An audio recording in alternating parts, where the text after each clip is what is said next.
integritasnya tinggi menurut saya, karena semua keuangan itu betul-betul mereka susun baik-baik. Bahkan kalau mereka keluar, misalnya nih ada urusan ke Tenggarong, itu mereka nggak makan di warung kalau nggak kita sepakati.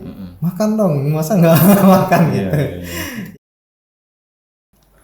Di sana etam kisah etam hari ini dengan Kades Sungai Payan Pak Rusdin. Apa kabarnya Pak? Alhamdulillah baik. Terima kasih nih Pak, kita udah datang. Artinya kan menyupport juga kegiatan kita. Jadi sekedar teman-teman tahu bahwa Pak Rusdin ini Kepala Desa Sungai Payang yang dimana BUMDes-nya itu mencapai 16 M per tahun. 14 kemarin Pak. 14 Pak ya. 14 M per tahun omsetnya Pak ya. Iya omset. Nah, gimana sih Pak kronologinya BUMDes ini bisa mendapatkan omset sebesar itu Pak? Iya, berawal dari visi misi sebenarnya. Ya.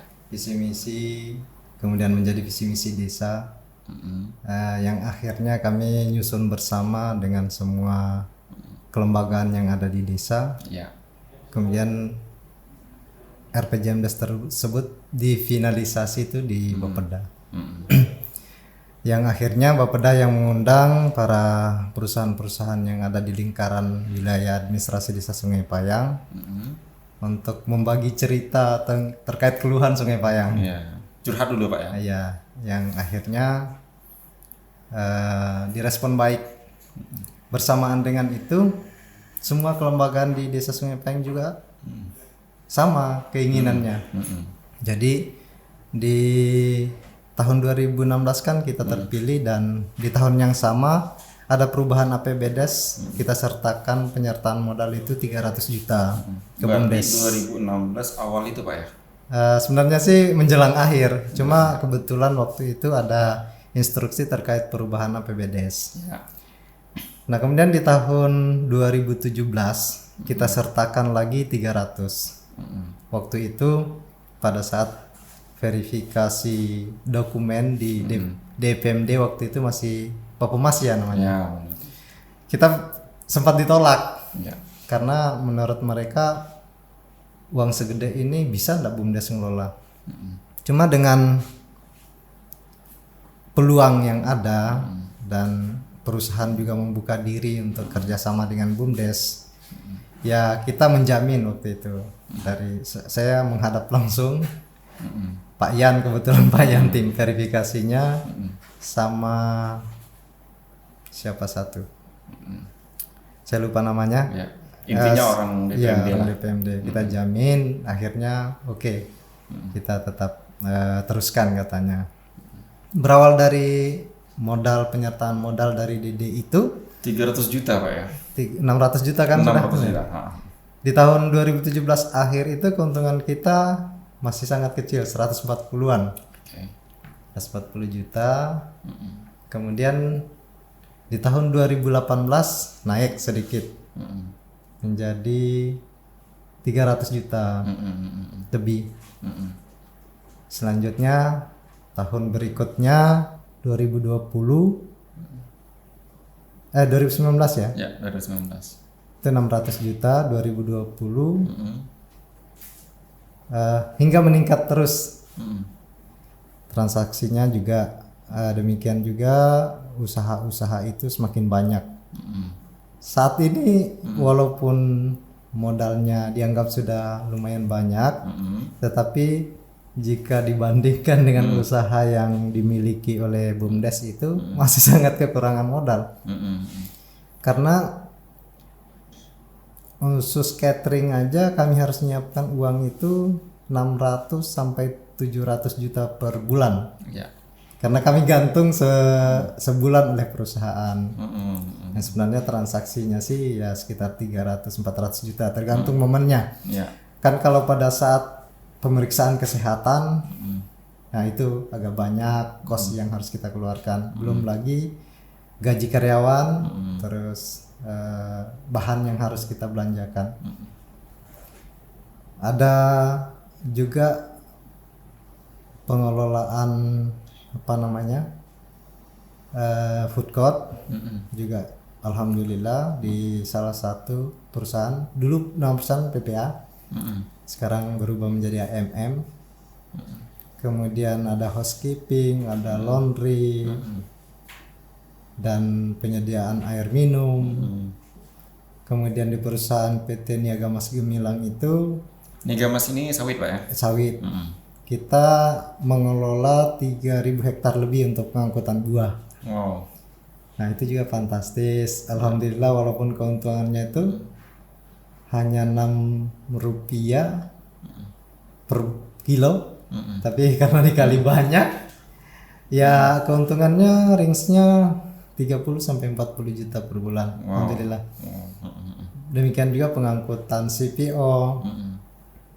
Itu BUMDes kami intens dan hampir semua kerjasama kami di perusahaan, alhamdulillah belum ada sedikit pun keluhan perusahaan ke kami terkait pekerjaan itu. Karena teman-teman BUMDes itu saya sangat apresiasi ke mereka.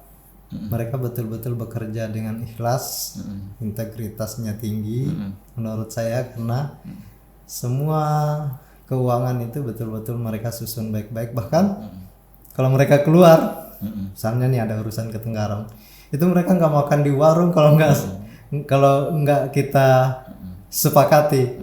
Makan dong, masa nggak makan gitu.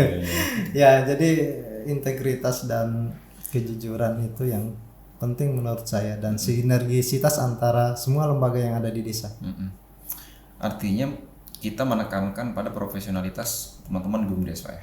Iya, itu yang kita. Nah itu gimana proses rekrutmennya Pak ketika orang itu bisa masuk ke BUMDes dan membuat BUMDes itu?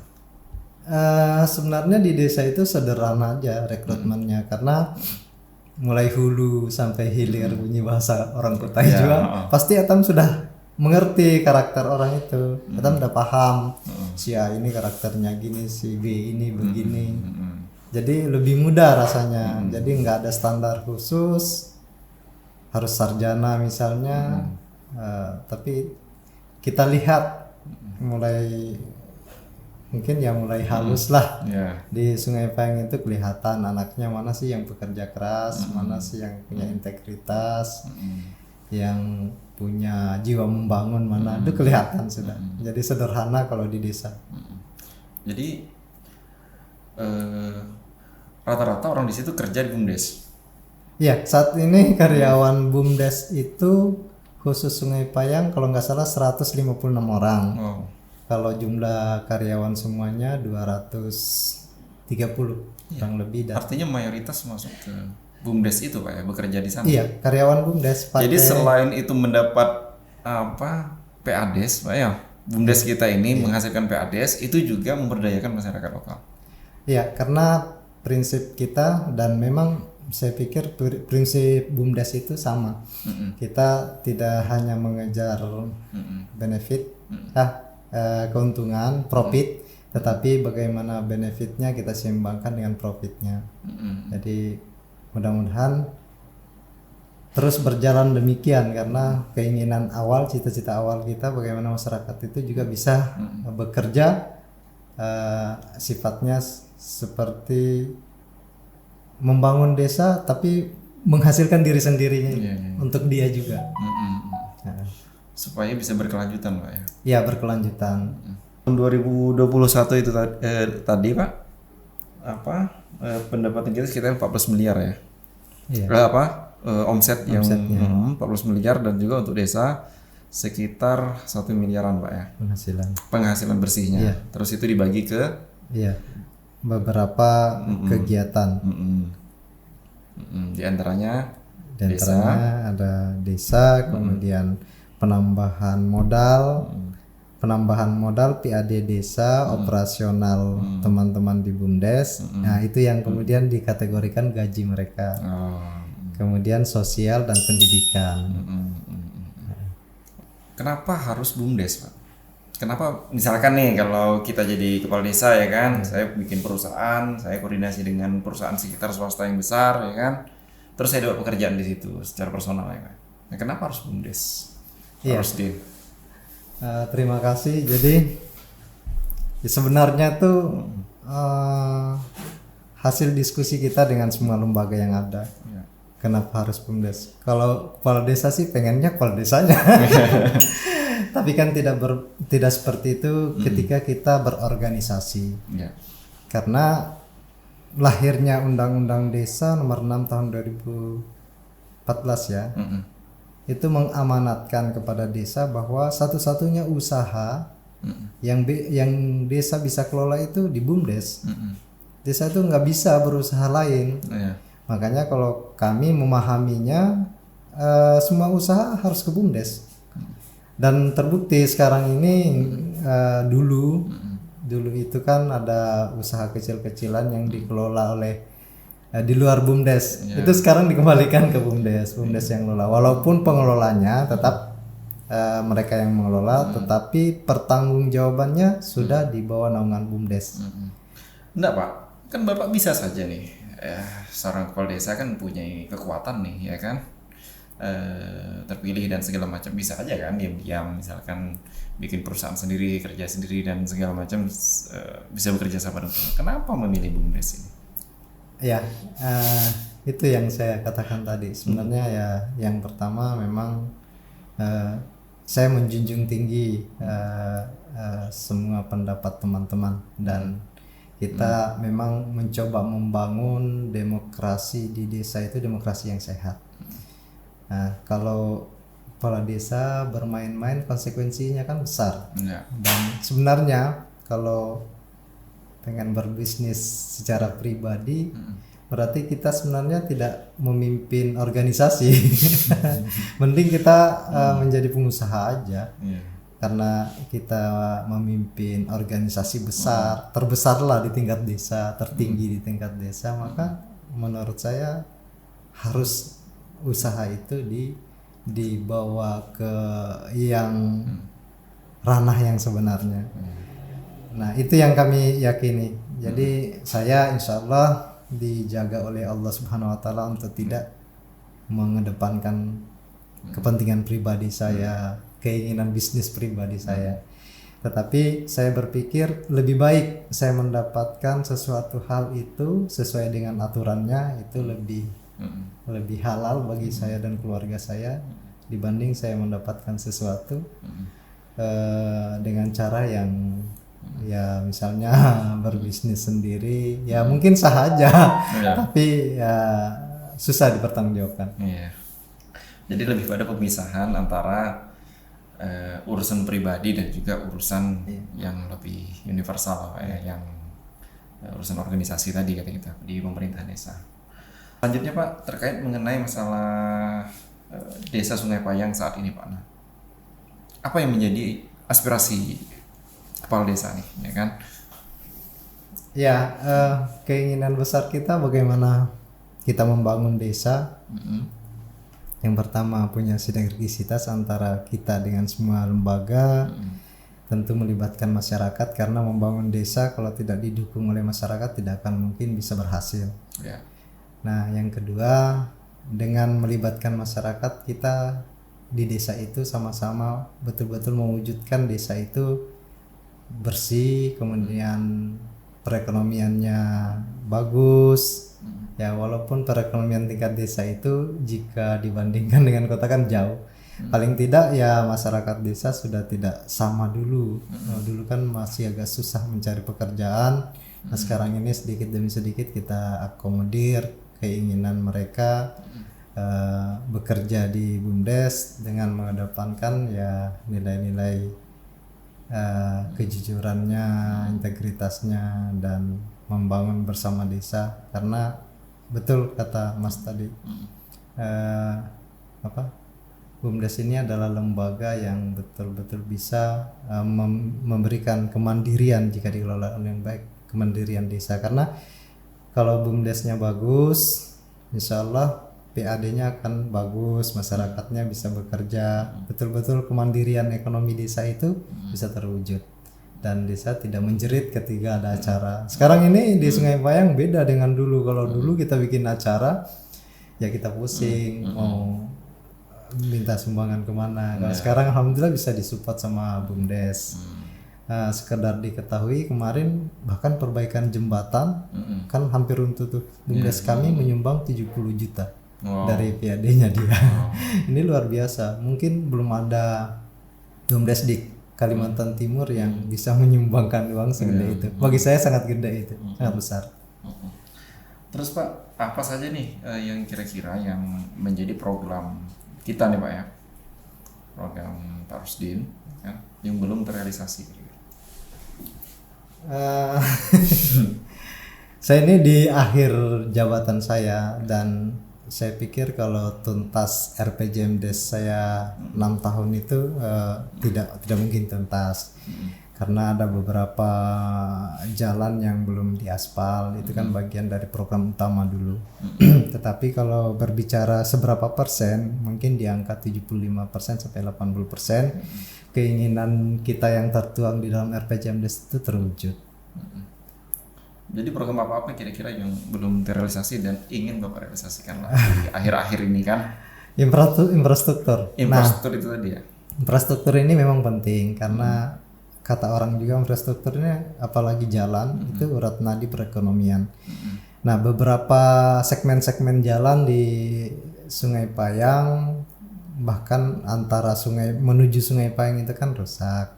Nah, apalagi sekarang ini kan isu IKN ini. Bukan isu lagi sebenarnya, sudah ada sudah penunjukan otorita hari ini, Pak. Hari ini penunjukan otorita dan kebetulan wilayah administrasi Sungai Payang itu lebih dari 2.150 hektar yang masuk dalam kawasan IKN dan masuk dalam kawasan inti itu sekitar 1.000 hektar. Nah, kebetulan sekarang kan jalan yang dulu yang macet itu yang pernah dibangun zaman Bupati Ibu Rita dari Tenggarong menuju Batuah itu hasil diskusi kemarin di kabupaten itu diusulkan untuk menjadi tanggung jawab negara. Jadi itu menggunakan APBN. Pembangunannya nanti akan menggunakan APBN.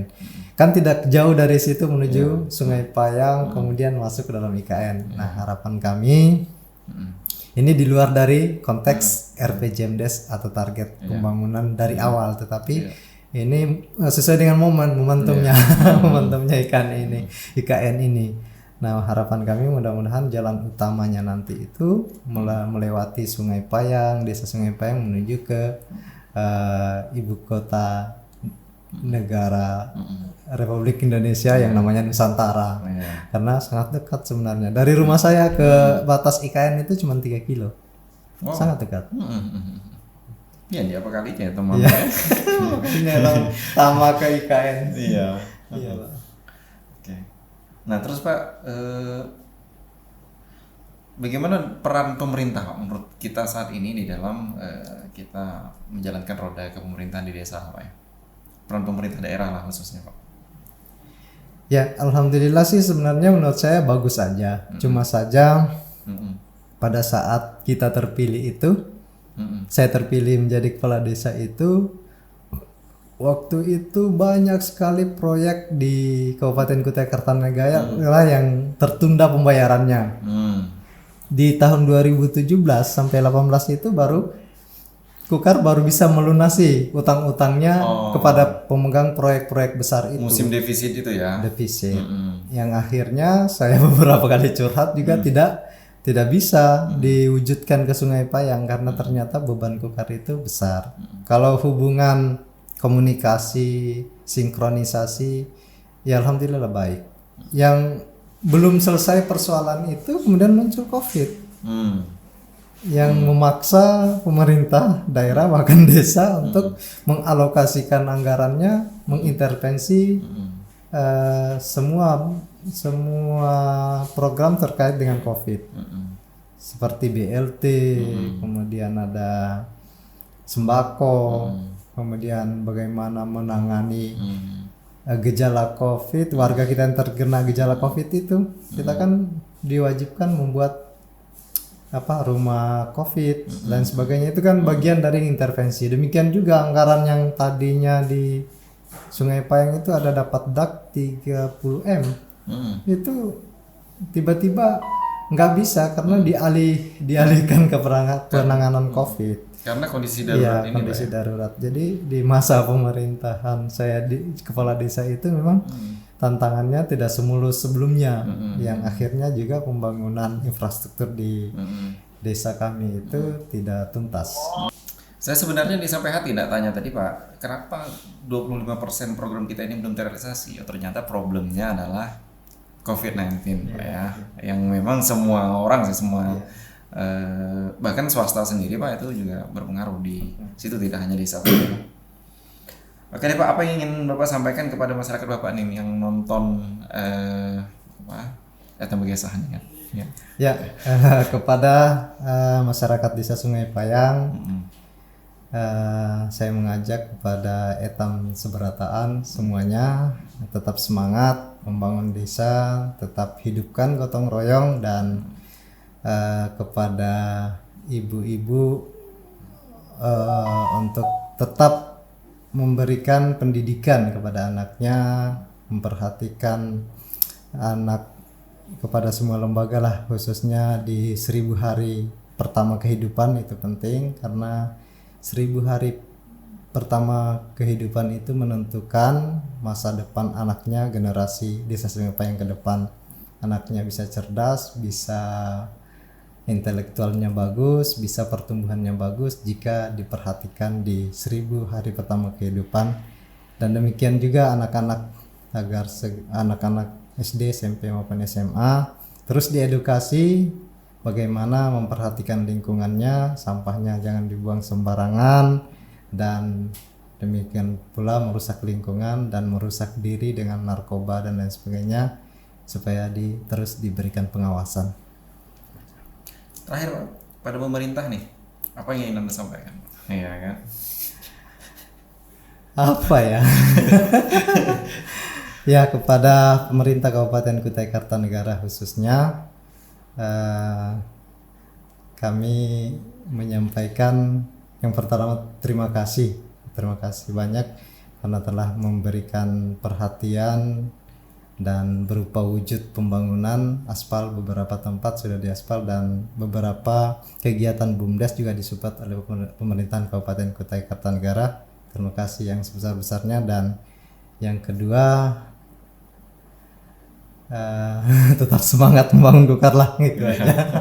Oke Pak, terima kasih Pak sudah hadir di tempat kami. Kehadiran Bapak sangat menginspirasi kami, dan semoga teman-teman penonton Begesah juga terinspirasi dan juga mendapatkan manfaat. Dan sekaligus kami merasa tersupport dengan kehadiran Pak Rusdin.